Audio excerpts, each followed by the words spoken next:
Un saludo para todos. Vamos a continuar con el estudio de esta importantísima cuestión 84.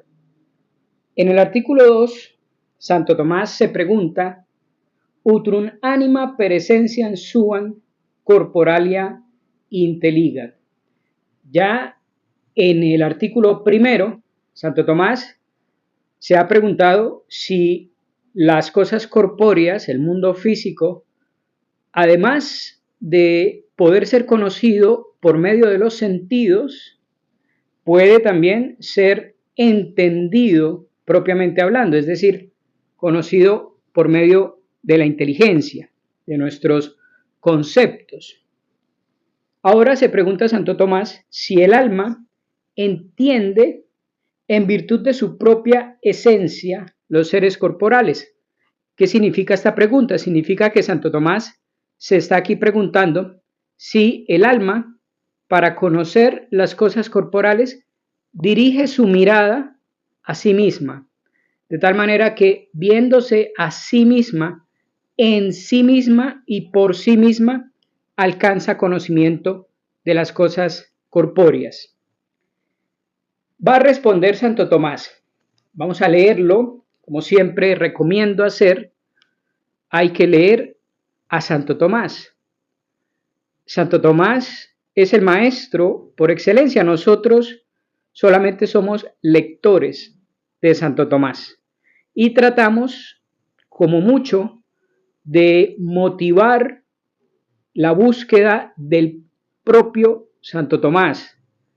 De los temas que aquí tratamos e intentamos explicar, quisiéramos que surgiera como resultado no un conocimiento de Santo Tomás, porque seguramente nuestras explicaciones son muy endebles, seguramente nuestras explicaciones se quedan cortas frente a lo que significa Santo Tomás. Realmente a lo que aspiramos es a sembrar el interés y la curiosidad en Santo Tomás. Entonces, por eso de vez en cuando queremos hacer el ejercicio de leer a Santo Tomás. Dice entonces Santo Tomás en la respuesta: los antiguos filósofos afirmaron que en virtud de su propia esencia conocía el alma los cuerpos. De nuevo hace Santo Tomás una introducción histórica al asunto y hace referencia, como muchas veces, a esos antiqui filósofos, los antiguos filósofos. Y dice que esos antiguos filósofos afirmaron que en virtud de su propia esencia conoce el alma los cuerpos. Pues era convicción común que lo semejante es conocido por lo semejante. Esto es algo que repite Santo Tomás en muchas partes de su obra, pero no lo repite para negarlo, simplemente lo repite para resaltar el hecho de que esta es una doctrina que viene desde antiguo y que él también toma. Lo semejante se conoce por lo semejante. Para que haya conocimiento, debe de una manera u otra darse en el sujeto que conoce una especie, una semejanza, una similitud, es la palabra latina que usa Santo Tomás, una similitud, una imagen de la cosa que se hace presente en la potencia intelectiva. Entonces, lo semejante se conoce por lo semejante. Y creían que la forma de lo conocido está en el sujeto que conoce, del mismo modo que en el objeto conocido. Opuesta era la opinión de los platónicos, pues Platón, percatándose de que el alma intelectiva es inmaterial e inmaterialmente conoce, afirmó que también las formas de las cosas conocidas subsisten de modo inmaterial. Señala aquí Santo Tomás dos posturas, la de los antiqui y la de Platón. Los antiqui decían, así como las cosas están en la realidad, así deben estar en el sujeto que las conoce. Platón decía lo mismo, pero al revés. Así como están las cosas en la inteligencia del sujeto que conoce, seguramente así deben estar afuera de esa inteligencia, extra animam, afuera de la consideración del sujeto. Fíjense ustedes que son dos posturas prácticamente semejantes, pero que ponen el acento en un punto diferente. Para los antiguos, esa forma de ser que tienen las cosas afuera de la inteligencia debe estar también en la inteligencia, porque debe haber una semejanza. Y para Platón, así como las cosas están en la inteligencia, así deben estar afuera seguramente, porque debe haber una semejanza, porque lo semejante se conoce por medio de lo semejante. Y Platón se daba cuenta muy bien, que los conceptos por medio de los cuales conocemos las cosas están presentes en la inteligencia de modo inmaterial y universal y necesarios, y decía, por lo tanto, que debe haber, más allá de este mundo físico, donde nada es universal, todo es particular, donde nada es inmaterial, todo es material, donde nada es de suyo independiente de la materia, todo es contingente, finito, limitado, debe haber entonces otro mundo donde se cumpla eso de que las realidades existan con esas características con las que los conceptos existen en la inteligencia. Y por eso Platón postula la existencia de un otro universo. Bien, seguimos. En cambio,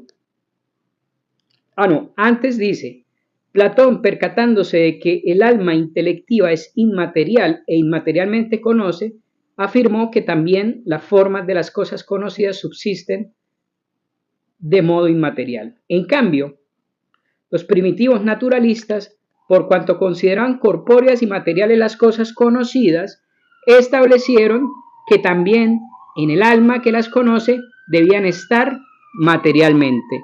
Ahí están las dos posturas a las que hicimos ahorita referencia.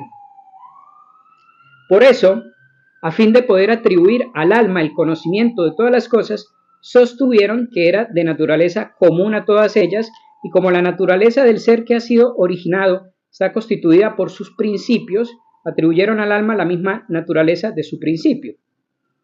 ¿Qué quiere decir esto? Que suena un poco enredado. Claro, los antiguos, como decían, que lo semejante se conoce por lo semejante, que debe haber una semejanza de la cosa en la inteligencia, y ponían el acento en la cosa.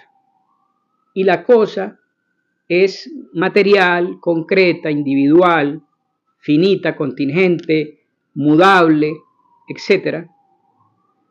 Decían que eso de lo que las cosas estaban hechas, en últimas, debía de alguna manera también darse en la inteligencia para que pudiera haber una coherencia entre lo que conocemos y la cosa. Y entonces aquellos que decían que el principio del cual están hechas todas las cosas era el agua, pues entonces hablaban de que ese mismo principio debía componer de alguna manera la inteligencia. Y si el principio de las cosas era el fuego, pues igual. Y si el principio era la tierra, el aire, como eran las teorías de los primeros filósofos físicos, pues para que hubiera una coherencia entre la cosa que tiene esa composición y su semejanza que está en la inteligencia y que nos permite conocer, entonces en la inteligencia también debía darse ese principio.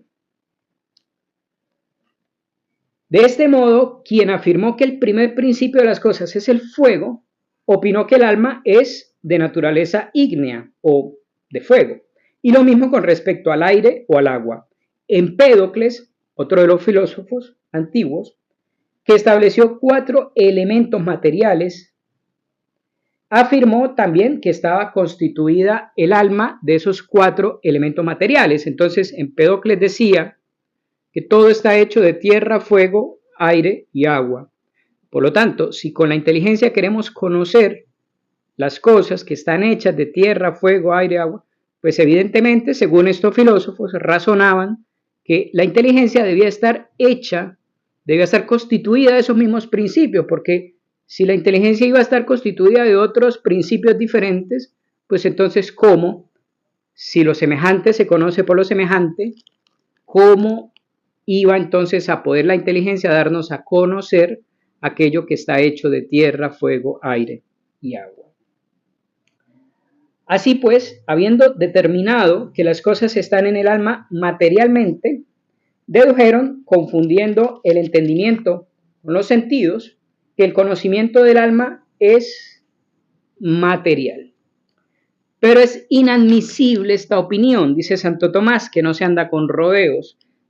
Así dice en latín, sed ec opinio improbatur. Improbatur es altamente improbable, no se puede probar. En primer lugar, porque en el principio material, sea el que sea que dijeran que ese principio era el agua o el fuego o la tierra, en el principio material a que se refieren no se encuentran los seres que de él tienen origen, sino en potencia. Después se componen de esos principios, pero en el principio como tal, las demás cosas están solo en potencia. Bien. Y como claramente enseña el filósofo, nada se conoce en cuanto está en potencia, sino en cuanto está en acto. El conocimiento no se da de lo que está en potencia, sino de lo que está en acto.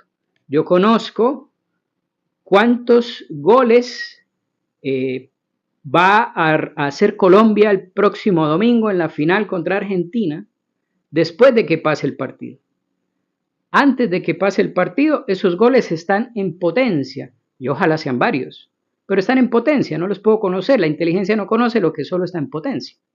Entonces dice, de ahí que ni siquiera la misma potencia se conozca, sino a través del acto. Por tanto, para que el alma conozca todas las cosas, sería insuficiente atribuirle la naturaleza de los principios, a no ser que poseyese también las naturalezas y las formas de cada uno de sus efectos, como la de los huesos, la carne y demás, según Aristóteles le objetó a Empédocles. ¿Qué dice aquí Santo Tomás? Santo Tomás dice, bueno, vamos a hacerle caso a estos señores que dicen que para que el alma conozca lo que está compuesto de tierra, fuego, tiene ella misma que estar compuesta de tierra, fuego. Vamos a concederles eso, pero ¿qué pasa? Que las cosas que están hechas, según esa teoría, a partir de esos elementos, están en esos elementos potencialmente. Potencialmente. Un edificio solamente está en potencia ahí, en los ladrillos, el cemento, el hierro, la arena, que está ahí cuando el edificio aún no se ha construido.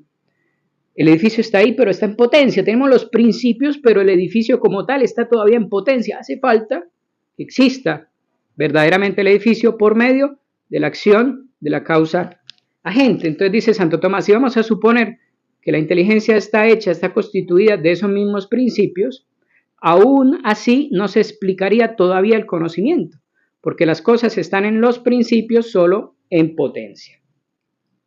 En segundo lugar, no puede ser esto así. En segundo lugar, porque si fuese preciso que la cosa conocida estuviera materialmente en el cognoscente, nada impediría que las realidades materiales no tuvieran conocimiento, ya que si el alma conoce el fuego porque está hecha de fuego, también el fuego conocería el fuego porque está hecho de fuego. ¿Qué dice aquí Santo Tomás? Dice, mire, si la mera presencia de esos principios materiales explica el conocimiento, si conocemos el fuego, si conocemos el aire, porque el alma está hecha de fuego y de aire, pues entonces, ¿qué objeción habría para decir que todo lo que es de fuego, todo lo que es de aire, todo conoce, tiene la posibilidad de conocer? Porque de hecho está hecho de fuego. Un río, por ejemplo, tiene agua, está hecho de agua, entonces tendríamos que decir que un río puede conocer todo aquello que está hecho de agua. Si afirmamos que es la posesión de esos principios materiales lo que explica el conocimiento. Sigue Santo Tomás. Resulta, por tanto, que los objetos materiales conocidos están en el que los conoce no materialmente, sino más bien inmaterialmente. Y esto porque el acto de conocimiento se extiende a los objetos que están fuera del sujeto, pues es claro que conocemos también lo exterior a nosotros. Ahora bien, Por la materia queda determinada la forma de una cosa a un ser único concreto, siendo evidente, por tanto, que la razón de la materialidad y del conocimiento son opuestas. Por esto, los seres que sólo materialmente reciben las formas de otros seres carecen en absoluto de conocimiento, como acontece a las plantas, según testimonio de Aristóteles. En cambio, cuanto más inmaterialmente posee un ser la forma de un objeto conocido, más perfectamente conoce. Aquí Santo Tomás está explicando cómo del conocimiento más bien hay que excluir la materialidad. La materialidad, en lugar de ser la explicación del conocimiento, viene siendo un obstáculo, tanto para ser conocido como para ser sujeto cognoscente. ¿Por qué? Porque cuando conocemos algo, solamente lo podemos conocer en la medida en la que abstraemos la naturaleza de las condiciones concretas individuales, es decir, materiales. Para poder conocer una realidad, tenemos que dejar de lado la materialidad concreta individual, que es solamente perceptible a los sentidos, y quedarnos con los valores, por así decirlo, inteligibles, con las esencias inteligibles, con la naturaleza de las cosas. Y lo mismo, entre una cosa más material es, más difícil resulta de conocer. Entre una cosa más sumida está en la materialidad, menos de formalidad tiene, por lo tanto tiene menos de actualidad, por lo tanto es menos cognoscible. Por eso las cosas muy sumidas en la materia no dejarán nunca de ser sumamente misteriosas, porque esa misma materialidad que las consume, por así decirlo, completamente, hace que entenderlas, lo poco de formalidad que haya en ellas, hace que entenderlas quede siempre envuelto en una cierta confusión. Y al contrario, entre algo menos materiales, más cognoscible es, porque está más en acto. Por ejemplo, Dios. Dios es el ser más cognoscible, el ser más inteligible. De hecho, resulta tan inteligible que sobrepasa la misma capacidad de inteligir del entendimiento humano. Incluso los bienaventurados, para irnos un poco a la teología, los bienaventurados que gozan de la presencia de Dios en el cielo, requieren de algo que la teología católica llama lumen gloriae, que es una gracia especial, una ayuda especial que le da Dios a la inteligencia del bienaventurado para que su entendimiento pueda contemplar la esencia de Dios, que es, por decirlo de manera burda, súper, hiper, mega, infinitamente inteligible. Un poco como salir de repente de un cuarto oscuro a la plena luz del día, que nos cuesta acomodar el ojo a ese cambio de luz, exceso de luz. De ahí que el entendimiento que abstrae la especie inteligible no solo de la materia, sino también de las condiciones materiales individuantes, conoce con más perfección que los sentidos, que reciben la forma del objeto conocido sin su materia, pero con sus condiciones materiales. Y entre los mismos sentidos, el de la vista es el más cognoscitivo, porque, como ya se indicó, es el menos material. Y entre los entendimientos será más perfecto el más inmaterial.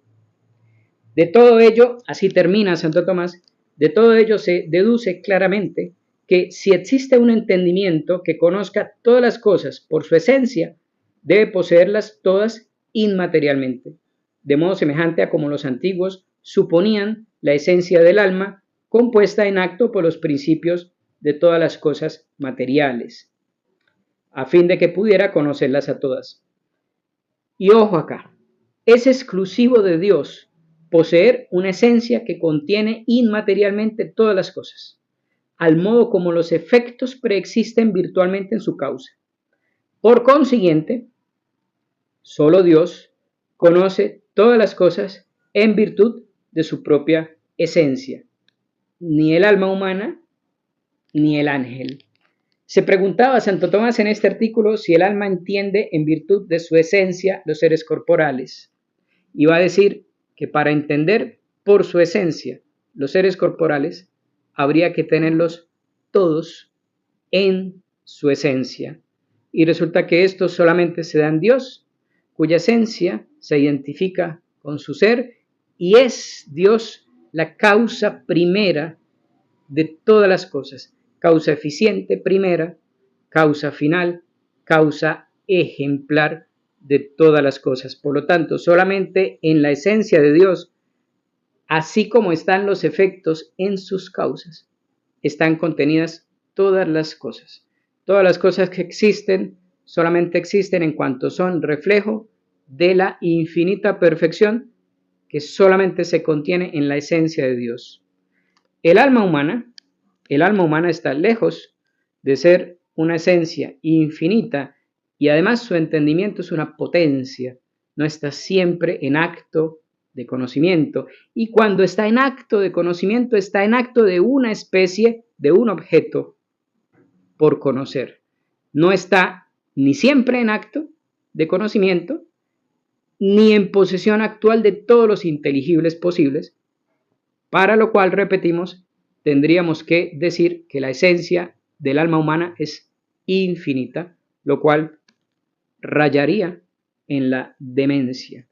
Así termina Santo Tomás entonces este interesantísimo artículo. Les recordamos, leamos a Santo Tomás.